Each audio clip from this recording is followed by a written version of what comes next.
Welcome to Footballers Convention, World Cup edition, semifinals here, Croatia and England. I know we've all had this on our calendars. Kev, you've had it on yours since... Since 2014. Yeah, exactly, since 1966. Taking a look at some of the lineups you see here in front of you, unchanged for England, and I guess for me, why would you change it if it's worked so far? Croatia probably the biggest test that they faced so far. I mean, a week in Belgium isn't really that strong, so I think we'll be looking for Sterling here to be making that run, getting forward. We've seen him play a little bit deeper, actually, than Harry Kane, who's come back a little more and then made that trailing run to try and get on the end of a cross. Trippier also created a lot of chances, so I think he'll be pretty lively going up and down the wing there. Pretty solid in the back. You're hoping this midfield is enough to deal with Croatia, who Kevin will talk about right now. Yeah, I mean, with England's back three, Croatia only has really one attacker to really go after that, so it's not like they have too much to worry about. I know Perisic and Rebic on the sides could cause some problems, but the real people to watch out for, as they've been all tournament, have been Rakitic and Modric. Really looking to earn some moves to some big clubs this season. Yeah, they've been in the lower leagues trying to get just some up attention and comers, to the bigger some up and comers. And as we were just talking, Manu was just talking about beforehand, seeing Modric try and get a little more active and move around more. He's been one of the best players in the tournament, but the past few games has seen a little bit stagnant. The main thing I'm watching for too is just the fitness of this club right now, because they've played 2 consecutive extra time penalty games. 4 hours in their last 2 games. And Subasic, their goalkeeper, just came off what looked to be like a hamstring injury, but maybe it was just a cramp. We'll see his fitness, how he's doing, but I think really watch out for the midfield as always with Croatia and see if they can kind of overpower England's midfield and who can win that battle. And that's really what I think is going to decide the game. Nice. Well, just about to kick off here. Let me introduce my other guests. Ben Hooper, Mr. Bumpy Pitch himself, purveyor of fine clothing. How you doing? I'm doing well. How are you? I'm excited. I'm glad we didn't scare you off last time when you came back for some action. No, this is great, man. I'm excited to be back. Manny Torres, tell us a little bit about what country you supported here in the World Cup. Well, this World Cup I support Peru. I'm a native Peruvian, so is my family. It's been great. 36 years gone. Now we're back. Got off in the group stages, but very proudly to give everybody a good run for their business. And when Peru's not in, I'm a big hardcore U.S. fan. Tough sledding today. Well, it was pretty good this World Cup. One switched off for the other, so I have to pick. That's a fair point. I've seen images. A lot of Peruvian fans are still there. Like they've stayed throughout the whole tournament. We're ragers. Trust me. Yeah. There's a lot of talk about like Peruvians selling off like farmlands and stuff like that just to make it out there, not worrying about like the aftermath of it. Because we've been talking about making the World Cup forever. I've never seen one with Peru in it while I've been alive. I've seen replays from the 70s, but I wasn't born. I'm surprised you didn't try to find a way to make your way out there this time. Out there? Yeah. I should have. So you obviously watched all Peru's games. Mm-hmm. I thought they played pretty well and were kind of hard done by. Some misfortune there not to maybe get through. But the Peru-France game, what are your thoughts on that? I mean, you said that you think they're going to win the whole thing? You think they're the real deal? I think France has enough to actually make it through the whole tournament. They look very strong. They look dominant. With Peru, obviously, it wasn't even a match. Goliath versus David. Goliath won. With other countries, it's the same thing. They take the one goal, they turtle shell back, and then control the players they have to control. Lukaku looked very miserable the last game, and that's not an easy task to take on. So you think these 2 teams we're watching today are playing for second place right now? I believe so. I believe that England's probably going to take it. I hope that Croatia makes the upset just for another upset in this World Cup would be great. But I don't know if I could see England taking on France and winning. But that's just my prediction on it. Ben, who you got? Who you got in this one and then potentially in the final? I feel like every time I try to make a prediction in this World Cup, it's like gone. Make one, and then I'll just go to the bookies with the opposite. Yeah, I'd like to see England go through. My family's from England, and so I have a soft spot for them. I think it's a great story with Gareth Southgate and bringing a young team and being in a lot of ways kind of un-England-like in the way that they've sort of approached this. So I certainly am pulling for them, and I think if I had to make a guess, I would go 2-1 England. Part of that, I think Croatia crested a little early. They were really good the first few games. Unbelievable. Unbelievable. And they've seem to stagnated a little bit. Now, that's not to say that they, I mean, they're so talented that they could come out today and run wild with it. But I'll go 2-1 England. Kev, you sticking with you're contrarian. I know you got Yeah, something on well, Croatia here. I have 2 in England as well. That's what I said yesterday. I mean, what I want is just like, I love my Schadenfreude. So whatever is going to make England fans the least happy, which I think would be losing in the finals. I think getting there and getting so close. You think just getting the heart ripped out at the last second? Yeah, I think that's more. I think that's going to be more upsetting to them. So that's what I'm rooting for. Well, they got a great PK. I mean, not PK, a free kick coming on. They've actually made most of their goals out of free kicks. So what is it, 8 out of 11 have come believe off so. set pieces, Yeah. something like that? Still see some magic coming on the 4th minute. I mean, an early goal in this would open things up quite nicely. That's a nice dagger. We said that for Croatia, Denmark, and it was like 1-1. I'm going, oh my God, 5 minutes in, and then it was 118 more minutes of. I just, at some point, I know they're top athletes, but fatigue has to set in. Like you were saying, going to mentally too, having to go to a shootout is so draining that having to do that in your last 2 matches. And even someone like Modric didn't even rest the 3rd game in the group, whereas all the England players, I think everyone except Pickford out here rested that Belgium game. Which is also good too in terms of like the players that are on the bench.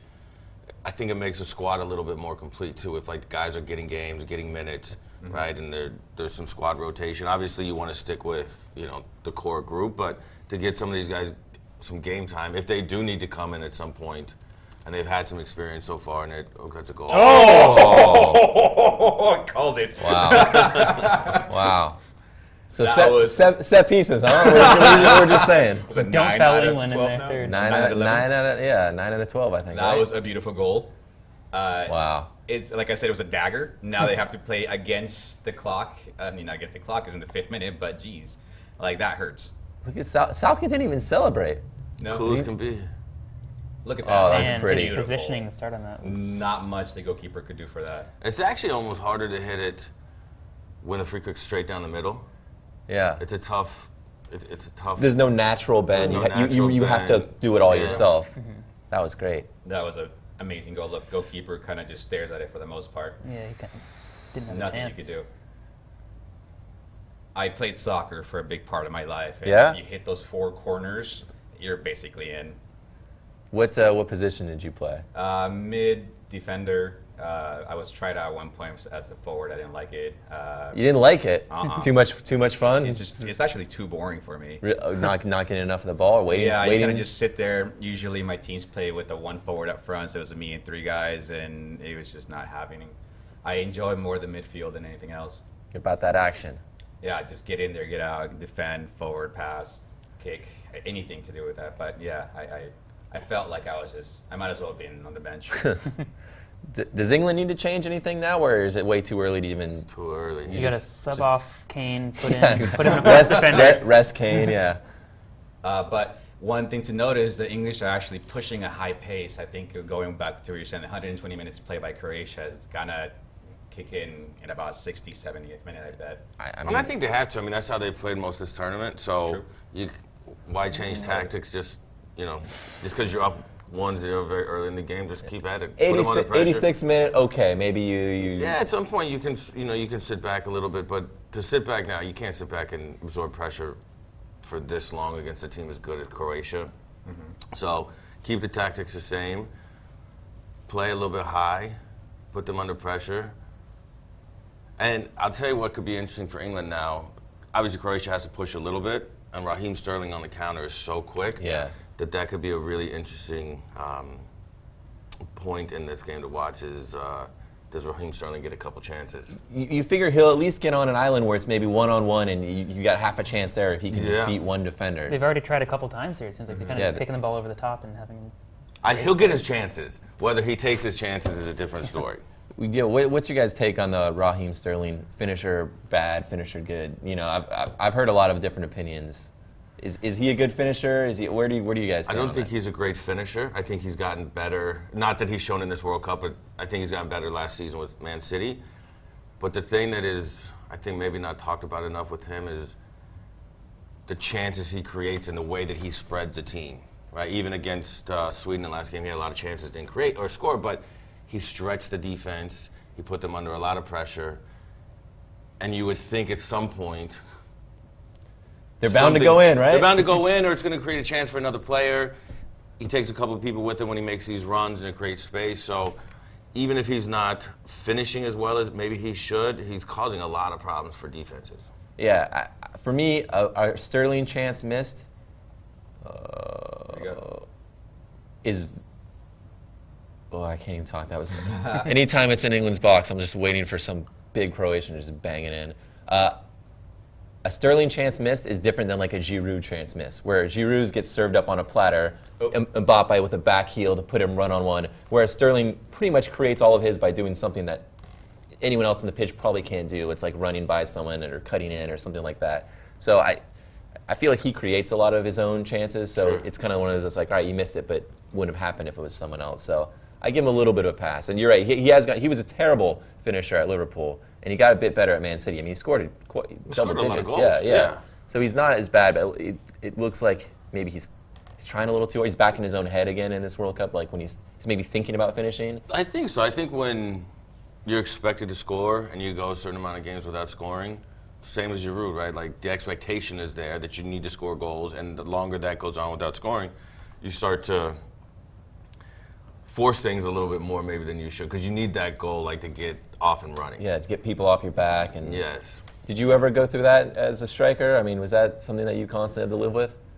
Well, I was only a striker in my younger days. In my short professional career, I was a central defender, or a defensive midfielder. So I didn't have a lot of pressure about scoring. But you can feel it from other players when they're supposed to. What about when your teammate has? That's what I'm saying. Like, then so you're trying to feed him. You're going, let's get this guy his because goal. you want them to get going, and once they get going and they get a goal or two under their belt, then their confidence changes and the confidence of the team changes. So.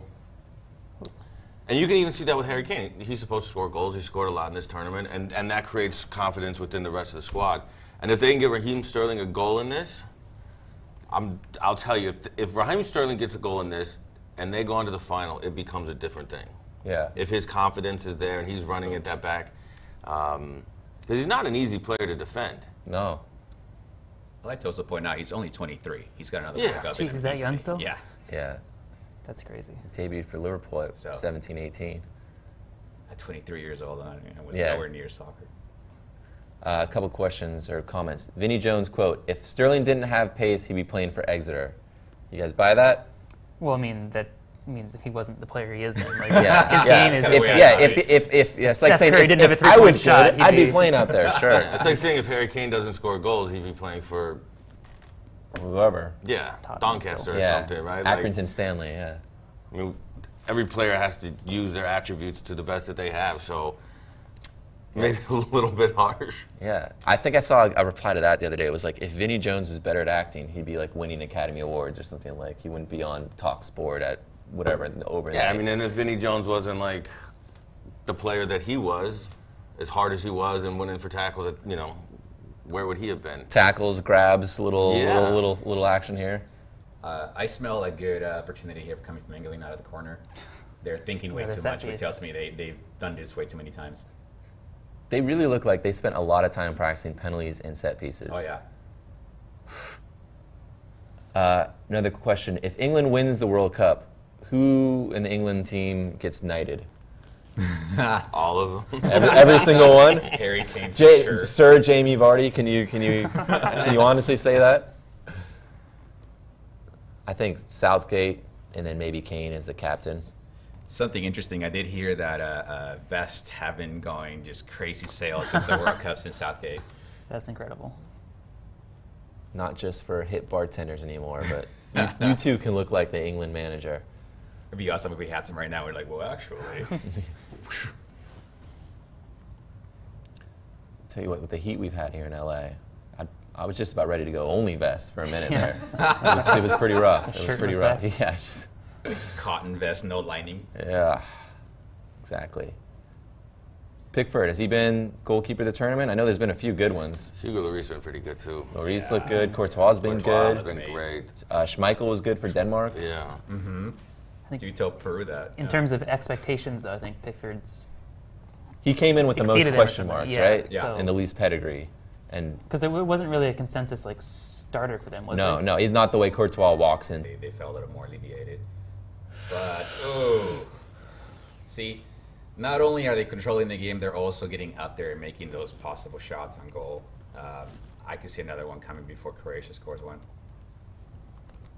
I think, too, like you mentioned, England sort of breaking their duck with winning a penalty shootout. And those are like the types of things that go a long way, that belief, like sort of getting rid of that stigma, having that belief. And in a tournament like this, it goes a long ways to have that like added confidence that no team in England has had for a very long time, right? And I think that only goes to, or adds to their overall confidence going into any game at this point. Is I think they feel very confident right now, which I don't know if you usually see an England team look this confident. No, not after round 2 of the group stage, Yeah, right? they look like a very different team. I feel like once they won a quarterfinal, and once they just getting to the semifinals, that was enough to like get the proverbial monkey off the back. Sure. Like now they're playing with house money a little bit, like, you know what I mean? So And that's- Colombia was not an easy. That was their most difficult game. Yeah. Those Colombians didn't give up at all. Not at all. I have here that 1966, they've lost to, that's the last time they have won in penalty shootouts. So they haven't won a penalty shootouts game since in the knockout stages, which is a great monkey off your back. Yeah, I mean, especially for someone like Southgate too. That was Yeah. for his own like personal legacy. Because you can tell he's a good guy. You don't want someone's legacy to be like blowing a You missed penalty. shootout. Yeah. I also heard about the English camp looking super relaxed before the game.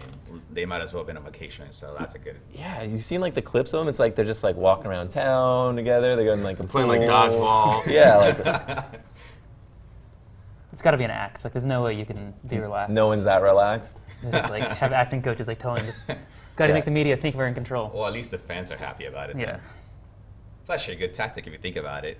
If your team looks like they're about to like pop a nerve, everybody else is probably like that. But if the team's looking super relaxed and coming into that, even Croatia might believe it and play psychologically against them. Croatia definitely chasing a bit. Uh-huh. I wonder if they're already a little tired. It just feels like there's a lot of space in the defense for England to get. Well, isn't Positions this up the only time that Croatia's made it this far past 1998? Yeah, When- since 98, yeah. So this is the farthest they've gone, and now they're under. So, all that expectation, the 120-minute game, brutal game, I add, it's probably all out against them. Yeah. I mean, there's a lot of games in a short amount of time. That's It's crazy. And especially when 2 of them go to extra time and penalties, the emotional Everything. Yeah. that you go through with that. This would And be- I think the last game they played in Sochi, which is supposed to be a really hot and humid place, Yeah. so those things just add up over time. This is 6th game, correct? Yeah, 6th game Yep. for each team. And they're looking like they need to find a pace. I don't see them getting on the Croatian that we saw against Argentina per se. That was a really good That was a great Croatia game. team. Oh. I wasn't unexpected. I thought Argentina was going to take on that easily. I hate to bring it up for any Argentinians. Bring listening it to up. us, but We like the salt wounds here. it all started with that goalkeeper, the goalkeeper giveaway, and it was just over from that. Yeah, I still can't believe it. That was the most surreal moment I think I've seen. Where like, why was he even trying to play that ball? There was no need for it. Well, Romero played the Conmebol qualifiers the whole way through until the last bit, and then the second goalkeeper comes in, probably not expecting to play a second of the World Cup, and anxiety. I mean, they're both backup goalkeepers. It's just crazy to me that you're Argentina and you don't. I don't know. A good thing something said about South America. They said I heard announcers say that let's say the country Argentina has 400 million people living there. There's 400 million coaches. And that has to add. I consider it one of the most critical of countries against their own team. Peru's a bit better than that. Everyone seems to get on like behind everyone. Right? Well, at the beginning of the qualifiers, no, everybody thought it was going to be one or the other. Oh, great shot.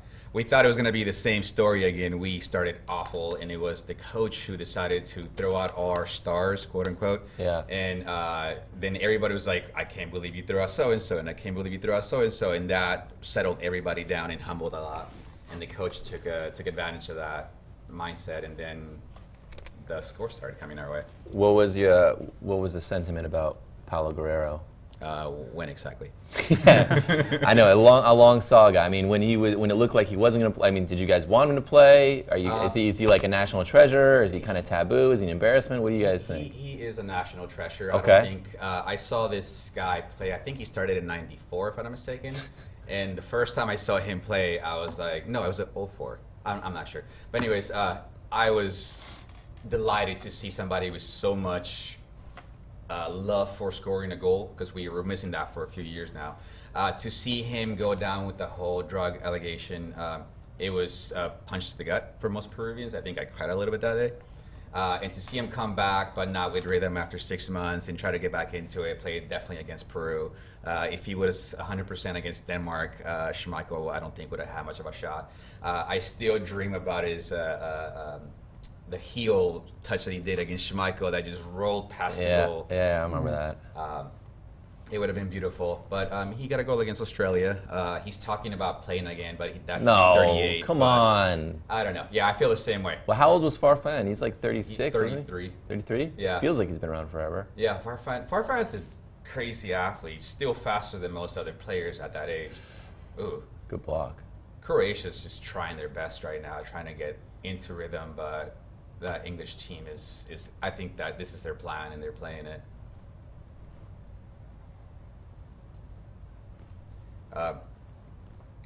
I could see that Croatia is just losing, just totally demoralized by the 40th minute if this keeps on. If England gets one more goal in this half, Oh yeah. it'll be We might as well start dancing just to get some sort of, something going at that point. Sacco. Ooh. Croatia's gotten into the attacking area a bit more. Yeah. Like They've kind of, it's kind of they're starting to sneaky kind of more make a bit presidential. more of a statement, but I would tell you that I think I've seen more counters attacks in this World Cup than any other World Cup I've seen. It's almost like every single team just turtle shells and then shoots up and gets a goal, or they get a goal, they turtle shell, and then that's game. Very interesting. I was speaking to a friend that we saw Costa Rica do that last World Cup and be very efficient about it, and I think there's something about the coaches picking that style up, which I love, because that gives the weaker team a better advantage of winning a game, which is really awesome when you see teams like Germany come down. Mexico did it. That was Mexico's tactic. yeah. Yeah, it's definitely an underdog tactic, and we've seen a lot of upsets. We've Been seen- working more than possession has. Like we've Yeah. seen so many Yeah. teams, like Belgium yesterday too, where there's teams that are trying to possess the ball for a lot of the time just aren't Yeah. Uh-oh. Oh, here we go. possession for possession's sake. Oh, here we go. Offside. So, I mean, Spain's still passing the ball around, and they're already flown home. I mean, they've still got possession, but they don't They're have. in a plane Yeah, just they don't, they're still passing around, but they don't have any goals to show for it. Wow, that was a bad giveaway. did Kane miss this like pointless shot too? Yeah. And when I used to play soccer, I used to just try to kick it in, despite being offside, just to demoralize the goalkeeper a little bit. Just so they have to go pick that ball out of the net, just make that little just walk. get that sound going. It gets the fans more in it too Yeah. if they couldn't tell you're offside. I could think of a few goalkeepers that dislike getting scored on, despite it not counting. Yeah, and the other way too. Even when you're offside and you try to bang it in, and the goalkeeper makes a great save, it's just still like, man, like I was offside and I still couldn't beat him. Like there's that mental aspect. Psychological techniques in soccer are great for what I love to see about soccer. I think they do it. Like isn't that kind of in basketball too? When they like Jump up and swat yeah, the ball when they after the- goaltend it out, Yeah. just so they can't get in. Like Because people are getting Garnett like a used to do rhythm that. of like, oh, I'm gonna get a practice shot up. Yeah.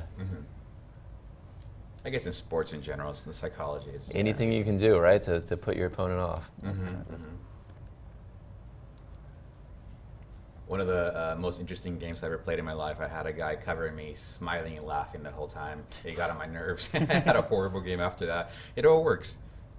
That's Kevin. That's your style of defending, right? Yeah. Kill him with kindness.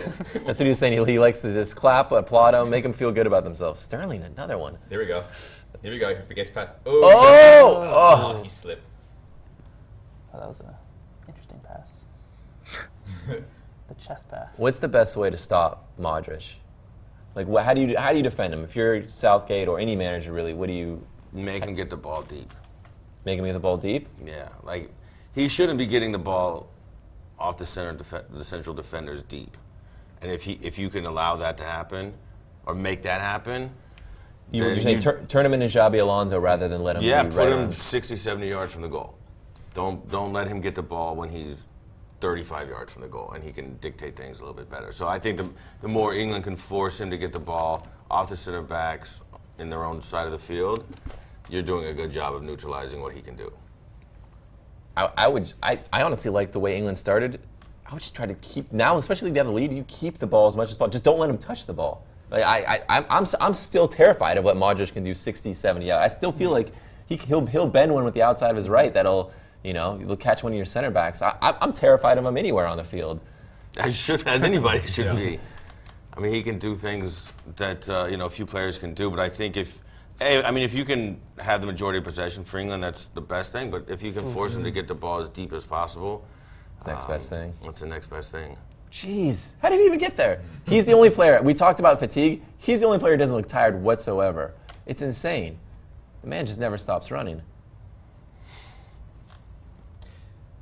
That last play right now is just more of a desperate attempt to get the ball up there somehow or another. I see the anxiety on some of the wingers. Yeah, I mean, Croatia's had a couple where they've just shot it from like 30 yards out. Like Yeah. what? It's like a straight AY. Just like, I have an opportunity, so I'm going to take it, even though it's not going to go in under these circumstances. There's always that slim chance that it may do something. We've seen a few goalkeeper errors for sure. Uruguayan's goalkeeper there. I mean, it's happening enough now where it's not like a once in a million. I mean, we've seen at least 3 this tournament. It's true. Another comment says, Sterling draws defenders and makes them worried. He's always an outlet and does a huge amount of running, for sure. I agree 100%. For sure. Giroud's doing the same thing. I don't think he's got a goal or does he have 1 or 2? He doesn't have a shot on target, and he's had 13 attempts. Yeah, but he's just known to be up there, and defenders respect them, and he draws a lot of attention away from other players. So you have guys like Mbappe going in there and causing mayhem. I don't know. I've watched a bit of France. I still don't see it with Giroud.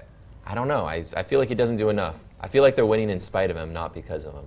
I would agree with that, but I also say that a number 9 without goals is a questionable number 9, and that's against them. But again, I think the respect of who he is, maybe just who people believe he may be, is causing problems for other opposite teams. A little bit of reputation there. Yeah. I was on a Arsenal message board thing last night. And people Oh, were all that's like, dangerous. Come on. Why would you do that to yourself? Why would you do that to yourself? But people are like, oh, I'm so happy for Giroud, and saying how he's doing the same thing he did with Arsenal, and how it's not a lot of goal scoring, so people are going to go and criticize him for that, but he does these other things, just like drawing defenders that open up space for other people.